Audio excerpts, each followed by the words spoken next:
Olá, povo de Deus! Estamos iniciando a nossa live das 20 horas em ponto.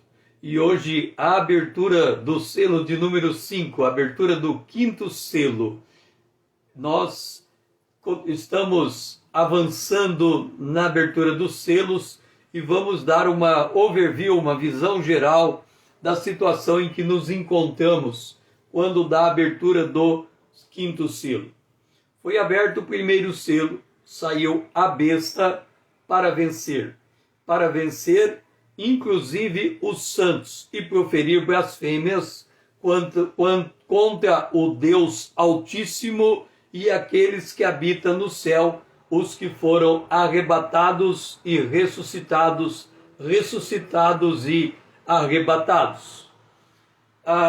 Nós estamos na abertura dos selos, do primeiro ao sétimo, chamado o princípio das dores por Jesus e grande tribulação por Apocalipse capítulo 7 e por a hora da provação, Apocalipse no capítulo 3. Esse período, Jesus disse que haverá nação contra nação, reino contra reino, fomes e terremotos. Nesse período, Deus estará trazendo Gog e Magog contra Israel. Então, eles estão vindo contra Israel porque pensam que Israel é presa fácil. Do ponto de vista humano, a maior razão para a Rússia se levantar contra Israel é porque, como a paz foi tirada, grande parte da humanidade, a quarta parte da humanidade está morrendo. Há conflitos generalizados, a fome e os terremotos. Então a fome está campeando o mundo, está assolando as nações. E Israel é a única nação neste período em que continua recebendo a bênção de Deus e tem grande produção da pecuária e da agricultura. Razão porque a Rússia, do ponto de vista natural, vem contra Israel, mas é Deus que está trazendo Israel. No Apocalipse, no capítulo 12, falando do dragão, o dragão estava diante da mulher, buscando tragá-la, a mulher deu luz, e depois ela entra no ostracismo, volta em 1948, porque a mulher é Israel, e depois do arrebatamento, o dragão persegue a mulher, lançando um rio de água sobre ela, mas a terra absorve a água e ajuda a mulher. Do ponto de vista da dupla perspectiva, o dragão está dizendo que é ele que está trazendo Gog e Magog. A Bíblia, Deus, em Ezequiel 39 e 40, 38 e 39, é Deus quem está trazendo Gog e Magog contra Israel. Hoje, na abertura do quinto selo, nós vamos compreender a proclamação do Evangelho, o grande avivamento mundial e a condição de mártires dos santos. Nós estamos no Apocalipse, o capítulo 6, 12, 13, 17 e 18, retratando esse período. O nosso texto base em Apocalipse capítulo 6, o versículo 9, quando ele abriu o quinto selo, vi, debaixo do altar, as almas daqueles que tinham sido mortos por causa da palavra de Deus e por causa do testemunho que sustentavam. Aqui é uma condição muito específica. Esses que estão morrendo e entrando debaixo do altar, todos eles estão morrendo de uma mesma maneira, por uma condição muito específica. Clamaram em grande voz, dizendo: até quando, ó soberano, Senhor, santo e verdadeiro, não julgas, nem vingas o nosso sangue dos que habitam sobre a terra? Ou seja, lembra que Jesus, retratando o período do princípio das dores, ele falou que trair-se-ão e odiar-se-ão uns aos outros. E esse é o reflexo do ódio, principalmente aos santos, que se convertem nesse período. Eles clamam por vingança por causa daquilo que eles fizeram antes de morrer. Apocalipse capítulo 6, versículo 11. Então a cada um deles foi dada uma vestidura branca e lhes disseram que repousasse ainda por pouco tempo, até que se completasse o número dos seus conservos e seus irmãos, que iam ser mortos como igualmente eles foram. Muitas vezes a gente aplica esse texto para dizer que o número dos remidos é um número limitado e fechado. Aqui está dizendo que o número daqueles que vão morrer nesse período é um número contado. Quando completar o último, esse período termina. Então é que eles necessitam esperar para receber o corpo glorificado, os corpos glorificados e saírem daquela condição que eles se encontram. Então nós temos esses marcos proféticos aqui. Nós temos a cruz, a dispensação da igreja, 1948, o arrebatamento, e nesse período do arrebatamento nós temos os selos, as trombetas e as taças. Nós estamos falando desse período dos selos, que é um período de 3 anos e meio. Esse período é o período do princípio das dores, da grande tribulação, da hora da provação que há de vir sobre todos aqueles que estão na terra vivendo nesse período. Há uma história no Antigo Testamento que muitas vezes nos passa despercebido, mas devemos prestar atenção nela. Aconteceu com Eliseu, 2 Reis, capítulo 13, o versículo 21. Sucedeu que enquanto alguns enterravam um homem, eis que viram um bando. Então lançaram o homem na sepultura de Eliseu, e logo que o cadáver tocou os ossos de Eliseu, reviveu o homem e se levantou sobre os seus pés. Aqui nós estamos vendo uma ressurreição. A Bíblia diz que quando Jesus ressuscitou, foram vistos muitos mortos tendo ressuscitado naquele período e entrando na cidade. Nós temos o caso de Lázaro, que também ressuscitou. Eliseu, ele veio a morrer, mas como ele tinha porção dobrada do Espírito Santo, ao ser enterrado e sendo tocado por um homem morto, esse ressuscitou. Essa ressurreição inesperada deste homem, após a morte de Eliseu, faz um paralelo com os santos que estão ressuscitados antes do grande dia do Senhor, antes da 70ª semana de Daniel. Observa, nós temos os selos, as trombetas e as taças. Os selos, um período de 3 anos e meio. Depois as trombetas 3,5, as taças 3,5. Esse período somado dá 7. Este é o dia do Senhor, este é o fim, este é a 70ª semana de Daniel. Nós estamos então com os santos morrendo antes do início do dia do Senhor. Então seria mais ou menos essa situação de Eliseu. Eliseu morre, mas quem toca no osso de Eliseu acorda, ressuscita. E nós então encontramos que a igreja está ressuscitada e arrebatada, e este mover de Deus vai tocar muitos na humanidade e eles vão se converter depois do arrebatamento. Então vamos ver agora esse período chamado a plenitude dos gentios.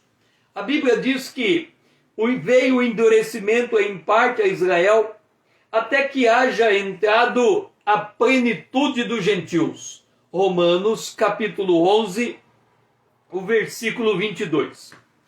Vamos entender algo aqui. Nós estamos aqui com o derramamento do Espírito Santo, que começou na cruz, e esse derramamento vem até a ideia que as pessoas têm, é que o derramamento vai até o arrebatamento da igreja, até a ressurreição dos santos e o arrebatamento da igreja. No entanto, quando nós lemos Joel e depois nós lemos Atos, a citação do derramamento do Espírito Santo feito por Joel e depois citado pelo apóstolo Pedro, diz assim: vamos entender a palavra profética. Porque quando nós lemos a Bíblia, muitas vezes nós não percebemos a nuance da palavra de Deus, que faz com que nós transitemos de um período histórico para outro período histórico. E como nós não temos familiaridade com a terminologia profética, nós acabamos confundindo os tempos e nos perdemos nos detalhes. Joel capítulo 2, 28 e 29 diz: e acontecerá depois que derramarei o meu espírito sobre toda a carne. O apóstolo Pedro cita essa profecia quando o Espírito Santo é derramado no cenáculo e enche 120 pessoas com o Espírito Santo, e ela sai proclamando a glória de Deus. E aí, essa profecia, citada lá em Atos capítulo 2, 17, ele diz: e acontecerá nos últimos dias, diz o Senhor, que derramarei o meu espírito sobre toda a carne. Aí, lá em Joel, ele cita a primeira parte do derramamento: vossos filhos e vossas filhas profetizarão, vossos velhos sonharão, e os vossos jovens terão visões, até sobre os servos e sobre as servas derramarei o meu espírito naquele dia. Observa que ele fala de filhos, depois ele fala de servos. Estes servos está dizendo que o derramamento do Espírito Santo continua até chegar no sexto selo. Por que o sexto selo? Porque tanto Joel quanto Pedro, quando eles dizem que o derramamento do Espírito Santo está acontecendo, eles colocam um marco para estabelecer o fim desse derramamento. E ele diz, Joel 2, 30, 31, mostrarei prodígios no céu e na terra, sangue, fogo e coluna de fumaça. O sol se converterá em trevas e a lua em sangue, antes que venha o grande e terrível dia do Senhor. Então ele está dizendo o seguinte: entre os selos e as trombetas haverá, porque a trombeta e as taças é o dia do Senhor. Ele está dizendo, antes que venha esse dia, o Espírito Santo será derramado sobre toda a carne. Portanto, inclui o período depois do arrebatamento, os 3 anos e meio. E aí ele diz, Apocalipse capítulo 6, versículo 12 e 13, a abertura do sexto selo, ele diz: o sol se tornou negro, a lua toda como sangue, e as estrelas do céu caíram pela terra. Observa que tanto Joel quanto o Atos dos Apóstolos, recuperando a profecia de Joel, quanto o Apocalipse 6, a abertura do sexto selo, eles falam do mesmo evento: o sol negro e a lua vermelha, como sangue, e as estrelas caindo do céu. Este é o marco que estabelece o início do dia do Senhor.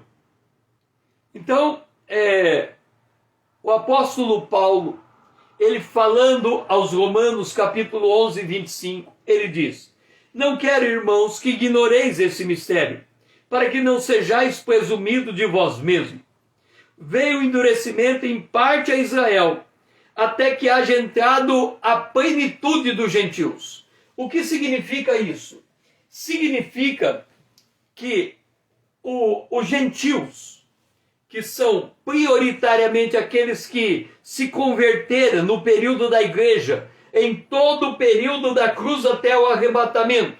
Esse período se estende por mais 3 anos e meio, quando completa o derramamento do Espírito Santo sobre os gentios, a partir do Pentecoste até o sol ficar negro e a lua vermelha.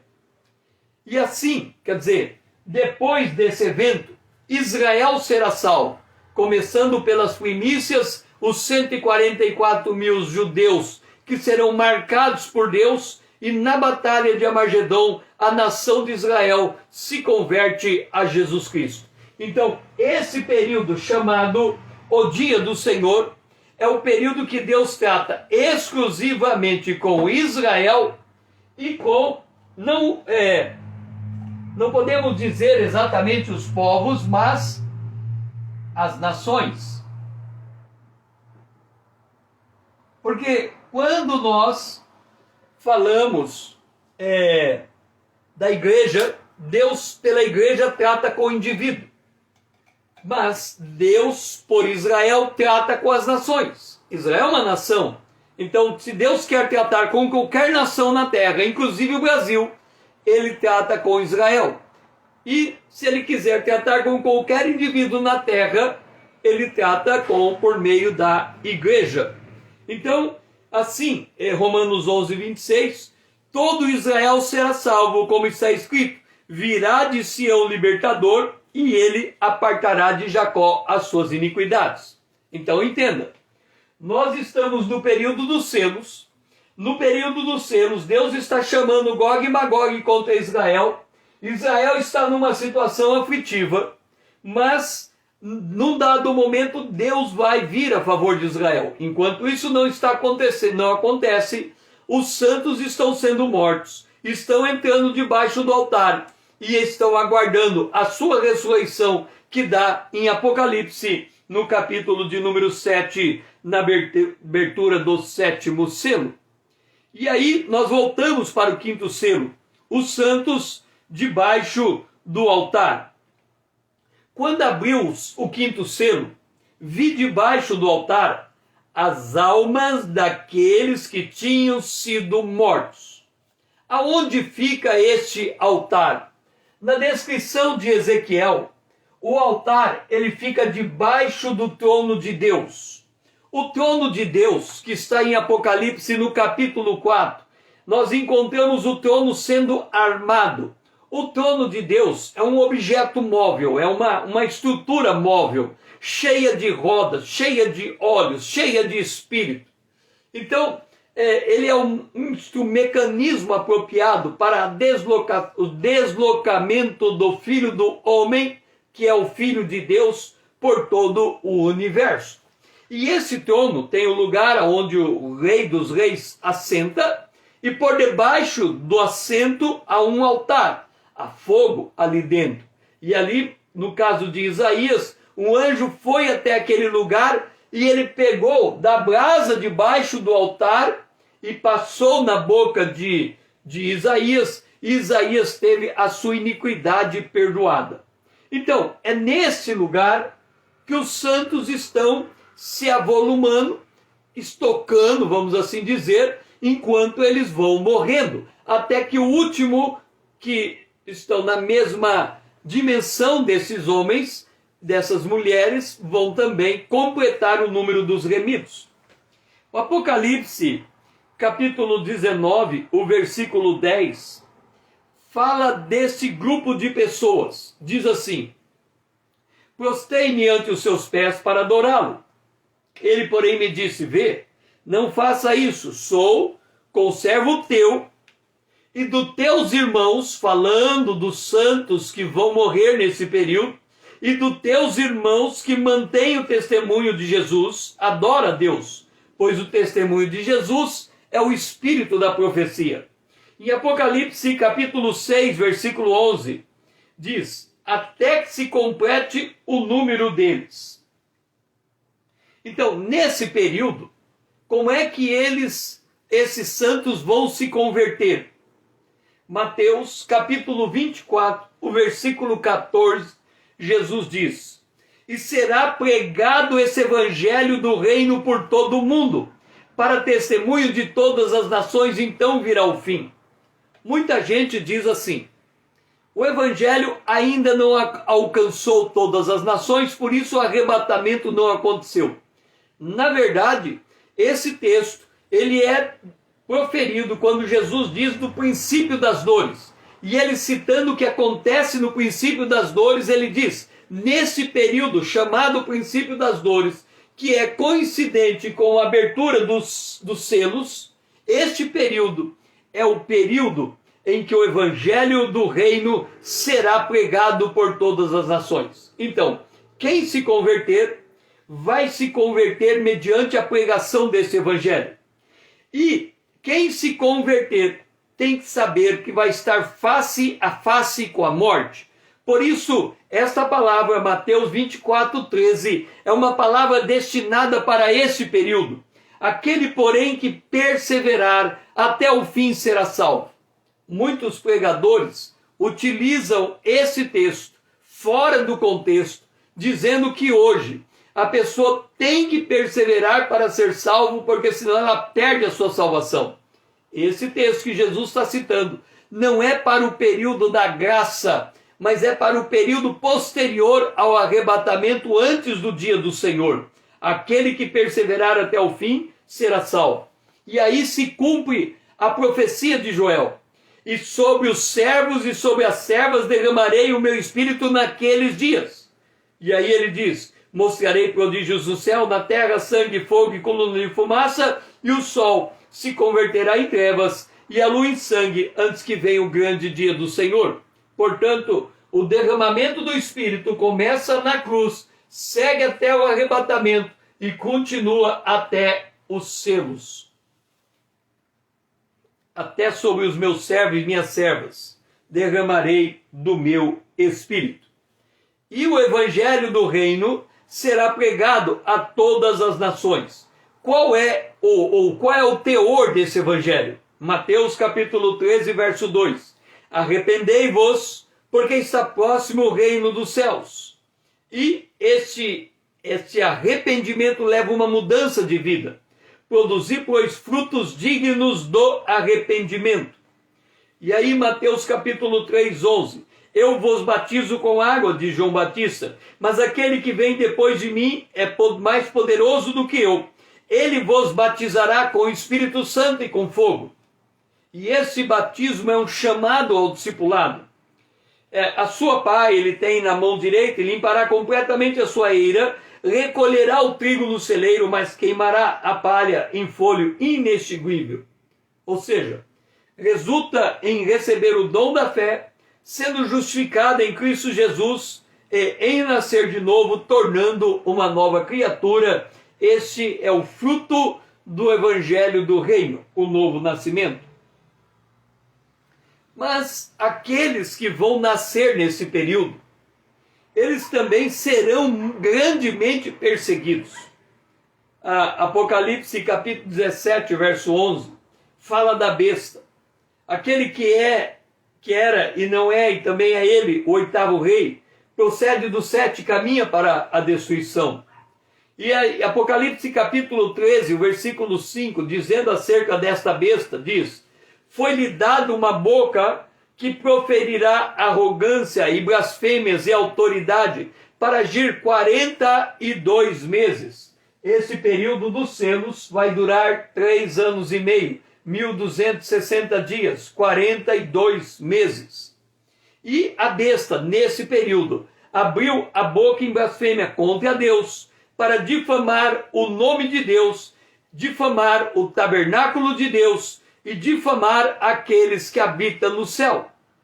Note, como é que o evangelho do reino será pregado nesse período depois do arrebatamento? Há duas possibilidades.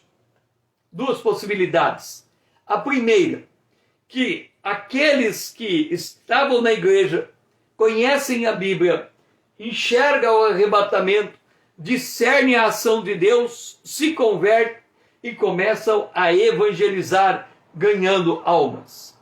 Mas, por outro lado, a situação de quem se converte será extremamente difícil.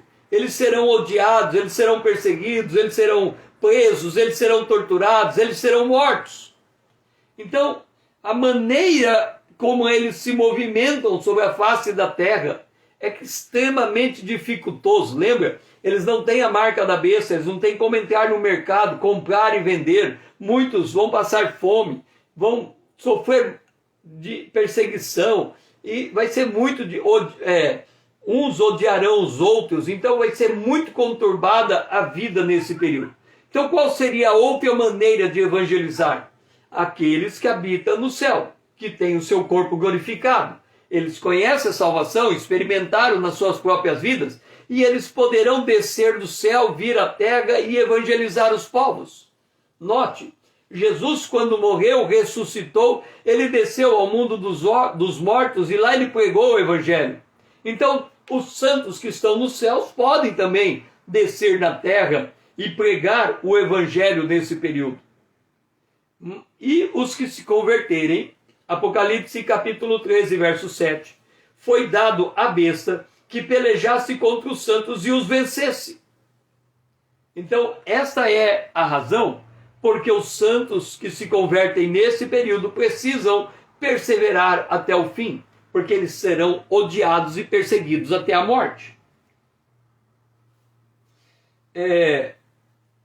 Apocalipse 17:1, falando da grande meretriz que se acha sentada sobre muitas águas. Quem é essa meretriz? Ela tem a aparência de cordeiro, fala como dragão, então ela só pode ser uma entidade que procede do cristianismo. Esta é a meretriz. As águas que ela está sobre as águas, são povos, multidões, nações e línguas. Apocalipse capítulo 17, versículo 15. Mas há um detalhe em Apocalipse 17, 6, diz assim: vi a mulher embriagada com o sangue dos santos e com o sangue das testemunhas de Jesus. E quando vi, admirei-me com grande espanto. Aqui há dois grupos de pessoas, os santos e as testemunhas de Jesus. O que poderemos depreender dessa divisão? É que os santos diz respeito àqueles que morreram na Idade Média. Foram perseguidos por causa do Evangelho. Foram considerados feiticeiros, muitos deles. Estes são os santos que ainda não receberam a sua vingança. E os outros santos são os que vão dar testemunho de Jesus no período da grande tribulação. Apocalipse capítulo 18, versículo 24 diz: e nela se achou o sangue de profetas, de santos e de todos os que foram mortos sobre a terra. Esta é a grande meretriz, a responsável pela morte de um infindável número de gente. Então, esses que estão no Apocalipse capítulo 6, eles estão dizendo, há uma voz do céu dizendo a eles: vocês fiquem onde estão até que complete o número dos que vão morrer igualmente do modo como vocês estão morrendo. Isso para nós entendermos o nível de perseguição depois do arrebatamento. Esse tempo depois do arrebatamento, ele também é dito em Apocalipse 13, versículo 3 a 5. A besta curada proferia arrogância e blasfêmias para agir por 42 meses. Então ela está falando desse período dos selos. A besta tem o poder de agir por 42 meses. O mesmo período de tempo é contado em Apocalipse capítulo 12, o versículo 6, quando diz que a mulher fugiu e a terra sustentou a mulher por 1260 dias. E é nesse período em que o dragão fica irado contra a mulher, que é Israel, e aí vem o contexto em que Gog e Magog volta contra Israel. De um lado, dupla perspectiva, Deus traz Gog e Magog. Do outro lado, Satanás tenta enganar o mundo, que ele é o responsável no caso pela vitória contra Gog e Magog, mas ele instiga Gog e Magog para vir contra Israel. E foi pelejar com o restante da descendência da mulher. O restante da descendência da mulher é os santos que estão se convertendo depois do arrebatamento. A confirmação da salvação nesse período de tempo, ela se dá por meio da morte em testemunho a Jesus Cristo, suportando a prisão e a tortura. Como a gente sabe disso? Mateus 24, 13, Jesus disse: aquele que perseverar até o fim, quer dizer, até a sua morte, será salvo. Em Apocalipse capítulo 13, 9 e 10, falando desse período de tempo, dos selos, ele diz assim: se alguém tem ouvido, ouça. Se alguém leva para cativeiro vai. Se alguém matar a espada, é necessário que seja morto a espada. Aqui está a perseverança e a fidelidade dos santos. Basicamente, o que esse texto está dizendo é que ele está dizendo que a maneira como os santos demonstram a sua perseverança e fidelidade é por meio da morte.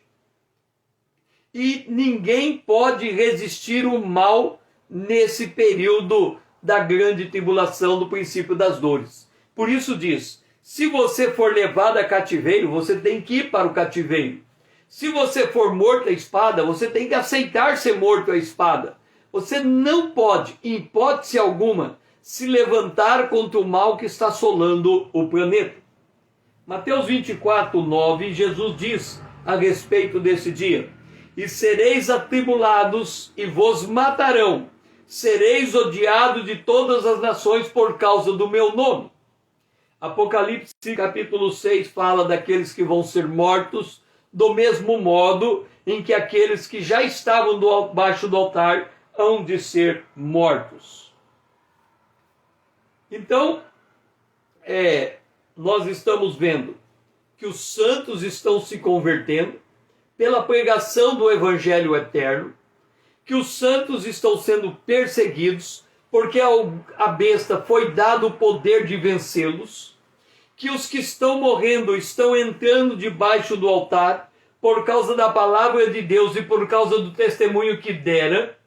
Esses são os que vencem por causa do sangue do Cordeiro e por causa da palavra do testemunho. E aí, quando nós chegamos em Apocalipse capítulo 7, o versículo 14, na abertura do 7º selo, nós encontramos esse grupo agora ressurreto. Diz assim: respondi-lhe, meu Senhor, tu sabes. Então ele me disse: são estes os que vêm da grande tribulação, lavam suas vestiduras e lavaram suas vestiduras e alvejaram no sangue do Cordeiro. Então entenda, na abertura do 7º selo, na abertura deste selo, nós encontramos os que estavam debaixo do altar, agora não debaixo, mas Nilza, seja bem-vinda. Nós encontramos os santos que se converteram depois da tribulação. Nós encontramos eles diante do trono de Deus, provavelmente em cima do mar como de vidro. E aí, quando João encontra aquele grupo, ele pergunta: Senhor, quem é esse grupo? E a resposta é: estes vêm da grande tribulação. Então, o que está sendo dito? Que nesse período da abertura dos selos, este período é chamado de grande tribulação, também de princípio das dores. João vai enxergar esse grupo pela segunda vez no Apocalipse lá no céu. A paz, Nilza. Ele vai enxergar esse grupo no Apocalipse capítulo 20, versículo 14, quando fala dos tronos. Presta atenção. Vi também tronos, e neles sentaram-se aos quais foi dada autoridade de julgar. Lembra que Jesus disse que ele separou 12 apóstolos para julgar as tribos de Israel? E aí João vê a alma dos decapitados. Decapitados. Lena, seja bem-vinda. Entenda, aqui define a maneira como as pessoas serão salvas e mortas depois do arrebatamento, antes do dia do Senhor. Elas serão decapitadas. Bom, Lena, todos os que se converterem depois do arrebatamento, todos, 100% deles, vão ser mortos da mesma maneira, serão decapitados por causa do testemunho de Jesus, bem por causa da palavra de Deus, também porque não adoraram a besta, não adoraram a imagem da besta, não receberam a marca na fronte e na mão. Estes viverão e reinarão com Cristo durante 1000 anos. Deixe-me colocar para vocês de novo. Quem é que vai ser ressuscitado e arrebatado? A condição é ter nascido de novo.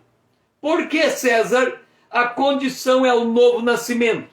Porque Paulo escreveu em 1 Coríntios capítulo 1, que todos os que receberam a Cristo, eles receberam também o Espírito Santo. E eles foram selados pelo Espírito Santo para a redenção. Quando vier o arrebatamento, por que é que nós vamos subir?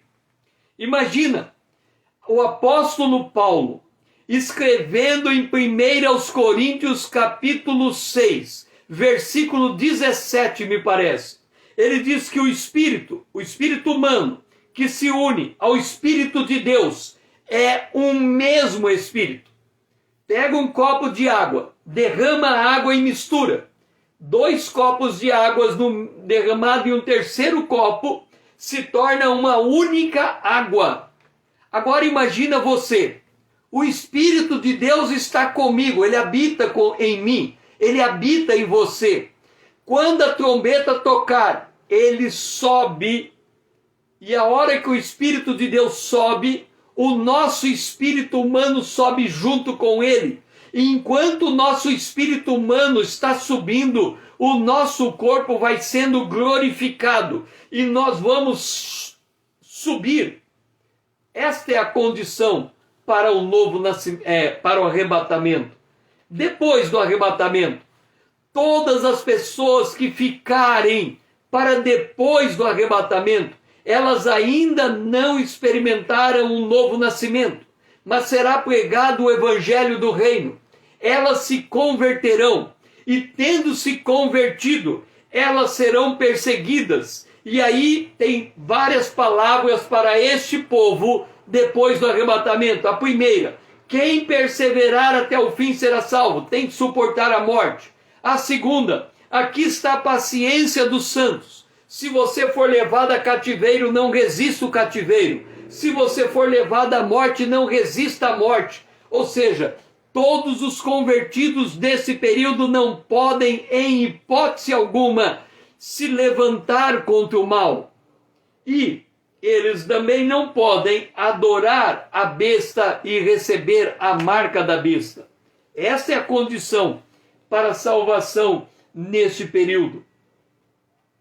Apocalipse, capítulo 12, 17, diz deles, eles têm o testemunho de Jesus. Apocalipse, capítulo 6, verso 9, eles estão ali por causa do testemunho que sustentavam. Apocalipse, capítulo 12, verso 1, e por causa da palavra do testemunho que dera. Apocalipse, capítulo 20, verso 4, por causa do testemunho de Jesus. E qual é o testemunho de Jesus? O Espírito de Jesus, o testemunho de Jesus é o Espírito da profecia. Apocalipse, capítulo 19, o versículo 10. Ou seja, este grupo que se converterá depois do arrebatamento, eles dão testemunho de Jesus porque eles têm a visão profética do que está acontecendo na terra e por que eles têm que suportar a perseguição, eles têm que suportar a tortura e passar pela experiência de morte. E com isto, nós estamos concluindo esse período na abertura do quinto selo. Na próxima live, nós vamos falar da abertura do sexto selo, o clímax desse período. Nós vamos falar da batalha de Gog e Magog na abertura do sexto selo. A abertura do sexto selo será um dos momentos mais extraordinários da história universal. E, terminando esta live, eu faço minha a oração de Paulo em Romanos capítulo 15, versículo 30 a 33. Rogo-vos, irmãos, por nosso Senhor Jesus Cristo e pelo amor do Espírito, que luteis juntamente comigo nas vossas orações por mim a Deus, para que eu seja livre dos rebeldes, e que esse meu ministério seja aceitável aos santos, a fim de que pela vontade de Deus eu chegue até vós com alegria, e possa entre vós recobrar as forças. E o Deus de paz seja com todos vós. Amém. Foi muito bom, Nilza e Lena, terem vocês aqui comigo nesta live. Eu convido vocês a me seguirem aqui no Instagram, ali no YouTube. Vamos tornar essa conta relevante para que essa mensagem chegue mais longe. Me ajude a despertar o povo de Deus. Mande esse aviãozinho para os seus amigos. Porque se o povo de Deus se levantar, o próprio Cristo o esclarecerá. Foi muito bom estar aqui com vocês. Que vocês tenham um restante de dia abençoado na presença de Deus e que o Senhor seja louvado.